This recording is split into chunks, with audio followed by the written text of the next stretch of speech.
चलो ध्यान से समझना। आज 10th क्लास का कौन सा वीडियो है आपका? 5th चैप्टर का। कौन सा है? 5th चैप्टर है ना। 5th चैप्टर का नाम क्या है आपका? समांतर श्रेणियां। समांतर श्रेणी, श्रेणी ना कि श्रेणियां, समांतर श्रेणी। बात समझ में आई? टॉपिक का नाम क्या है? समांतर श्रेणी। बात आती है समांतर श्रेणी कहलाती क्या है, समांतर श्रेणी होती क्या है। तो समांतर को यदि तोड़ेंगे तो क्या निकलेगा? समान प्लस अंतर। मतलब ऐसी श्रेणी जिसके क्रमागत पदों के बीच, किसके बीच? क्रमागत पदों के बीच का जो अंतर है कैसा होना चाहिए? समान होना चाहिए। कैसा होना चाहिए? क्रमागत पदों के जो बीच का अंतर है वो कैसा होना चाहिए? समान होना चाहिए। इसलिए क्या बोलते हैं इसको? समांतर श्रेणी कहेंगे। बात समझ में आई कि नहीं आई? Yes sir. तो यदि हम समांतर श्रेणी के मूल रूप की बात करें, किसकी बात करें? तो क्या होता है? एपी से रिप्रेजेंट करते हैं, अर्थमेटिक प्रोग्रेशंस, है ना। ए प्लस डी, ए प्लस 2d, ए प्लस 3d। एपी बराबर क्या हो जाएगा? ए प्लस डी, ए प्लस 2d, ए प्लस 3d, डॉट डॉट ऐसी बढ़ती जा रही है। हाँ है ना? क्लियर है? यदि यहाँ पे हम प्रथम पद देखें, कौन सा देखें? प्रथम पद क्या होता है? ए। क्या होता है? ए। इसके बाद सर्वांतर, क्या? सर्वांतर क्या होता है? डी। क्या होता है? डी। तो सर्वांतर का जो फॉर्मूला होता है क्या होता है? फॉर्मूला अगला पद माइनस पिछला पद। अगला पद और पिछला पद किस में देखते हैं अपन? क्रमागत पदों में देखते हैं। किस में देखते हैं? क्रमागत पदों में। सर्वांतर कहाँ से निकालते हैं? क्रमागत पदों में। किसमें? क्रमागत पदों से निकाल दिया था, है ना। और क्रमागत पदों में जो आगे का पद होगा उसे अगला पद, जो पीछे का होगा उसे क्या बोलेंगे? पिछला पद। बात समझ में आएगी नहीं आई? अरे हाँ है ना। जैसे मान के चलो कोई एग्जाम्पल ले लिया अपन ने समांतर श्रेणी का, ले लें। जैसे अपन ने ले लिया 5, 8, 11, 14 डॉट डॉट डॉट ले लिया कि ले लिया? ले लिया। यदि यहाँ पे बोला जाए प्रथम पद, क्या? तो प्रथम पद ए, और ए बराबर यहाँ पे कितना है? 5। यहाँ पे बोला जाए सर्वांतर, तो सर्वांतर क्या होता है? डी। हाँ है ना। तो सर्वांतर निकालते कहाँ से? क्रमागत पदों से निकालते हैं। तो कहीं पे भी क्रमागत पद ले लो। कौन से लेना? फर्स्ट और सेकंड क्रमागत हो गया, सेकंड और थर्ड क्रमागत हो गया, थर्ड और फोर्थ क्रमागत हो गया। तो कौन से क्रमागत पद लेना बताओ? कौन से लेना? पहला वाला ले ले, मतलब 5 और 8 वाला। तो 5 और 8 में यदि हम देखें तो सर्वांतर का फॉर्मूला क्या हो जाएगा? अगला पद माइनस पिछला पद। होगा कि नहीं होगा? Yes sir. ध्यान से समझ रहे। बोर्ड क्लास के हिसाब से बहुत आईएमपी टॉपिक है, यहाँ 6-7 नंबर का आता है सीरीज से, है ना। तो अगला पद क्या होगा बच्चों? 8। पिछला पद कितना हो जाएगा? 5। कितना आ गया आपका? 3। बात समझ में आएगी नहीं? इस तरीके से हम क्या निकाल सकते हैं? सर्वांतर। हाँ है ना। कभी कभार ये तो हमने निकालना सिखाया आपके लिए एग्जाम्पल के थ्रू, कैसा कि प्रथम पद क्या है और सर्वांतर क्या है। कभी कभार क्वेश्चन में पूछ देता है सिद्ध करो कि दी गई श्रेणी कैसी है? समांतर है। सिद्ध करो कि दी गई श्रेणी कैसी है? दी गई श्रेणी कैसी है? समांतर। कैसी है? समांतर है। कैसी है? समांतर। तो इसके लिए अपन को क्या करना होता है? जो सर्वांतर होता है, क्या होता है? सर्वांतर। इसके अपन सर्वांतर निकाल दिया, अर्थात d1 और d2 की वैल्यू कैसी होंगी? यदि समान होनी चाहिए। कैसी होनी चाहिए? समान। उसने बोला सिद्ध कीजिए कि दी गई श्रेणी कैसी है? समांतर। यदि आपका d1 और d2 कैसी है?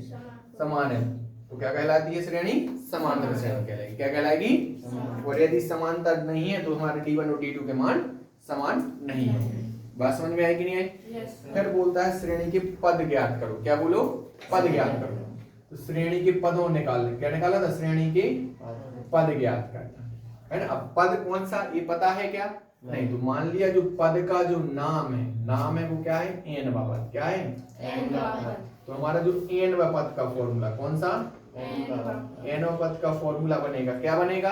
तो देखो जनरली यहाँ पे समझो, आपका ये प्रथम पद था ए है, ये द्वितीय पद है। कितना है? तो द्वितीय पद है तो दूसरा पद निकाला, तो देखो डी में कितने का गुणा है? 1 का गुणा। 2 से 1 कम का गुणा है।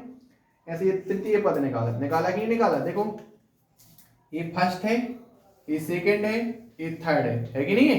जब थर्ड है तो देखो डी में कितने का गुणा होगा? 3 से 1 कम का हुआ कि नहीं हुआ? तो होगा। ये चौथा पद है कि नहीं? तो 4 की जगह इसमें कितने का गुणा हुआ? 4 से 1 का मतलब कितने का गुणा हुआ? 3 का, है ना।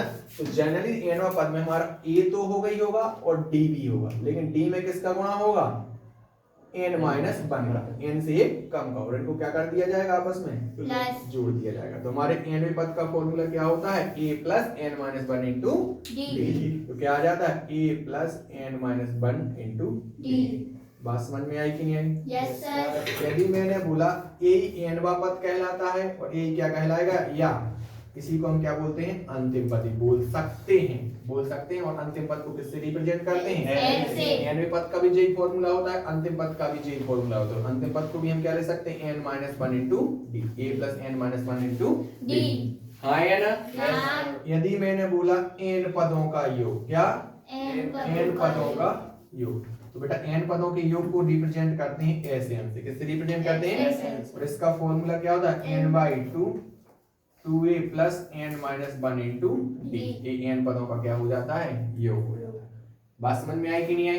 यस। इतना बेसिक्स हम बता चुके थे आपको, क्लियर है? कोई डाउट है? No sir. हमें क्या करना है? जनरली समांतर श्रेणी पूछा जाए आपसे, क्या पूछा जाए? समांतर श्रेणी। क्या पूछा जाए? समांतर श्रेणी। तो ध्यान रखना, समांतर श्रेणी की जब भी बात करेगी तो यहाँ पे समांतर श्रेणी में क्या होता है? इसके जो क्रमागत पद होते हैं, क्या होते हैं? क्रमागत पद होते हैं। इसके क्रमागत पदों के बीच का जो अंतर होता है, क्रमागत पदों के बीच का जो अंतर होता है, वो कैसा होता है? समान होता है। क्या होता है? तो इसे क्या बोलते हैं? समांतर श्रेणी बोलते हैं। क्या बोलते हैं? समांतर श्रेणी होती है। समांतर श्रेणी के क्रमागत पदों के बीच का अंतर कैसा होता है? समान होता है। कैसा होता है? तो उसे क्या बोलते हैं? समांतर श्रेणी कहते हैं। हाँ या ना? यदि मूल रूप देखा जाए तो मूल रूप क्या होता है? ax समांतर श्रेणी का मूल रूप क्या होगा? a plus D, a plus 2d, a plus 3d। हाँ या ना? यदि यहाँ पे देखा जाए तो प्रथम पद कितना कहलाएगा आपका? a। क्या कहलाएगा? a। और सर्वांतर क्या कहलाता है? d। क्या कहलाता है? d। सर्वांतर कहाँ से निकालते हैं अपन? क्रमागत पदों से। कहाँ से निकालते हैं? क्रमागत पद क्या है? अगला पद माइनस पिछला पद। हाँ या ना? जैसे यहाँ पे सीरीज में मैंने बताया कि देखो 5 8 11 है, तो देखो जी गोली लगी। प्रथम क्रमागत कहलाएंगे, पहला दूसरा क्रमागत हो गया आपस में, फिर दूसरा तीसरा आपस में क्रमागत हो गया, तो तीसरा और चौथा अपने आप में क्रमागत पद हो गए, नहीं हो गए? तो कोई भी क्रमागत पदों के बीचों का क्या ले लो? अंतर ले लो। क्या ले लो? तो फॉर्मूला क्या होता है? अगला पद माइनस पिछला पद। जैसे एग्जाम्पल मैंने बताया कि प्रथम पद ए, सर्वांतर क्या हो गया? डी। तो यहाँ पे अगला पद माइनस पिछला पद कर दिया, तो 8 में से पहला वाला लिया कि नहीं लिया? तो 8 में से 5 या कितने बची? 3। ये आ गया हमारा सर्वांतर। बोलो बाकी बिहारी लाल की। इसके बाद हमें कभी कभार पूछता है सिद्ध करो कि दी गई श्रेणी समांतर है या नहीं। समांतर श्रेणी सिद्ध करना है तो हम क्या निकालते हैं? d1 इक्वल d2 निकालते हैं। हाँ है ना? इतना समझ में आ गया? अब श्रेणी में हमें पदों की संख्या, श्रेणी के हमें n पद निकालना है। क्या निकालना? पद निकालना है। कितने भी पद बोल सकता है, तो हमें n पद का नाम क्या है? n पद। n पद का फॉर्मूला क्या होता है? a plus n minus 1 into d। हाँ है ना? अंतिम पद क्या हो जाएगा? l होता है। इसका भी formula a plus n minus 1 d पढ़ दिया। जैसे मैंने बोला दूसरा पद, कौन सा बोला? सेकंड पद ज्ञात करना। तो सेकंड पद के लिए फॉर्मूला क्या हो गया? n का मान कितना हो गया? 2 हो गया कि नहीं हो गया? n इक्वल कितना हो गया? 2। और फॉर्मूला क्या बताया था? n माइनस 1 इंटू डी बताया था।